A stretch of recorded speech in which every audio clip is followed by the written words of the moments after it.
In this video, we're going to review what we already know about intermolecular forces, put it all together, so to speak, and then introduce a few new ideas. So what I have depicted here are 4 different molecules. So what I would like you to do is pause this video and think about which of these molecules has the highest boiling point, second highest, third highest, and fourth highest boiling point, just based on what you see in their structures and what they are made up of. All right, now let's work through this together. Now, there's 2 key types of intermolecular forces that we have talked about. The first is your London dispersion forces. I'll just call that LDF. I'll write that up here. London dispersion forces. And then the other one is dipole-dipole forces. I'll write that down here. Dipole forces, which we could view hydrogen bonds as a special and especially strong case of. Now, if we just thought about London dispersion forces, how would we rank these?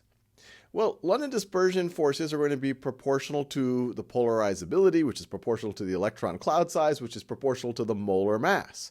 And so if you just looked at London dispersion forces, you would expect the largest London dispersion forces to be from the largest molecule right over here, diethyl ether, followed by ethanol, followed by methanol, followed by water.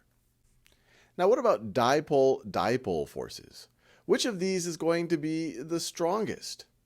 We can see that water, methanol, and ethanol can all form hydrogen bonds. You have an oxygen bonded to a hydrogen. This is a very polar covalent bond. Electrons will spend more time around the oxygen than the hydrogen. And so that creates those partial charges that are the basis of hydrogen bonds.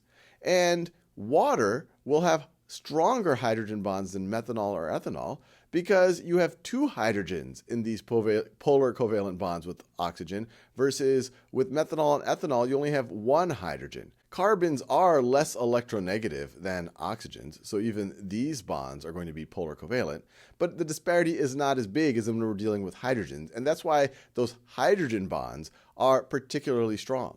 So thinking about dipole-dipole, I'd put water as number 1.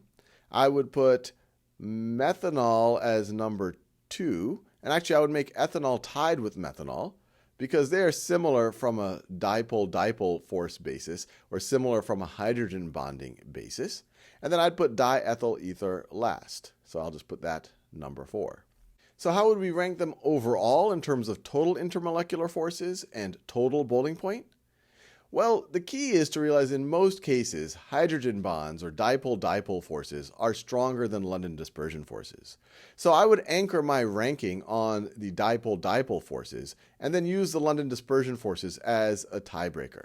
So my ranking, just based on what we know already, is that water will have the strongest intermolecular forces and therefore the highest boiling point. And then between methanol and ethanol, their hydrogen bonds are similar strength, but ethanol would have stronger London dispersion forces. So I would break the tiebreaker and give number 2 overall to ethanol. I would give number 3 to methanol, and then I would give number 4 to diethyl ether. And we can look up the actual data and see that is consistent with what we were able to intuit just based on looking at the structures of the molecules. It is indeed the case that of these 4, water has the highest boiling point, followed by ethanol, followed by methanol, followed by diethyl ether. So our intuition was correct. We should feel good about that.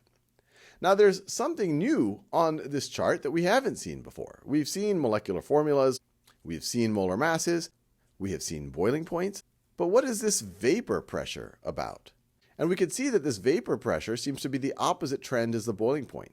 Things that have higher intermolecular forces have a high boiling point and low vapor pressure, and things that have a relatively low boiling point and smaller intermolecular forces have a high vapor pressure. In other videos, we'll go into depth on vapor pressure, but I'll give you a little bit of a primer just to understand why that makes sense. So vapor pressure is given at a temperature. And so what you imagine is, imagine some type of a closed container at this temperature, so it's at 20 degrees Celsius. And let's say you put one of these substances into it at a liquid state. So you put one of the substances, and I'm just drawing all of the molecules as these little circles right over here. They are at a liquid state. Now we know that they're all moving around. In fact, by having temperature, each of these molecules are going to have some kinetic energy to them. And they're all going to have different kinetic energies because they're all bumping into each other. Some of them are moving faster, some of them are moving slower. And every now and then, some of them have the right kinetic energy and the right position to break free of the intermolecular forces that are keeping them in the liquid state. And so some of these are going to break free and go into a vapor state. Now, once you have some of these molecules in a gas state or vapor state, they're still all bouncing around in different directions. They have different kinetic energy. Some of them will eventually bump back into the surface of the liquid and be captured by intermolecular forces again. And there's some pressure of these molecules, vapor pressure, and the pressure is just from these molecules bouncing around. There's some pressure at which we have an equilibrium, where we have the same amount going from the liquid to the gas state as going from the gas to the liquid state. Now, if you're dealing with something like diethyl ether that has a lower boiling point and lower intermolecular forces, that means that a lot more of it at, say, 20 degrees is going to go into your vapor state, into that gas state. And so you're going to have a higher pressure until you get to equilibrium, and you can see that there. Likewise, if you have something like water that has stronger intermolecular forces, fewer of those molecules are going to break free into the gas state before you have your equilibrium. And that's why we see this trend. Strong intermolecular forces mean higher boiling points, lower vapor pressures. Weaker intermolecular forces mean lower boiling points and higher vapor pressure.